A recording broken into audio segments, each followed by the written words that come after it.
လေးရှောက်ဖန်လောင်းကြီးတွေတလင်းလေးစကားမြေအောင်မိတော်သည်အညာသာသည်အခါလာသည်ကျွန်တော်တက်တော့မေးမရပါလေ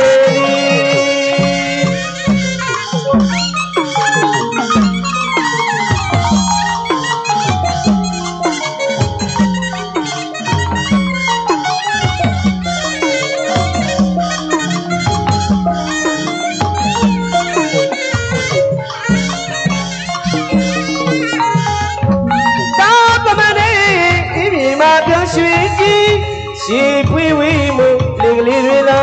လို့ငါတွေဖမ်းကြသည်ငါတွေဖမ်းကြသည်တောင်းတမနဲ့ဒီပြေမှာပြောင်းရွှေ့ကြီးရှိပွေဝေးမှုလင်ကလေးတွေလာလို့ငါတွေဖမ်းကြသည်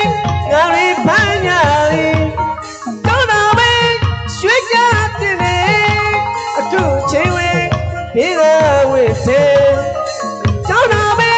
ရွှေ့ကြတဲ့လေဘေးရာဝေတဲ့နန္ဒမျိုးရိုးကြီးနဲ့ရှိရပြည့်စုံကြီးတောင်းလေးချမ်းသာဝမှာကျွန်တော်ကြီးကတွေ့နေညာသာနီတခါလာပြီးကျွန်တော်တက်တော့နေရပါလေ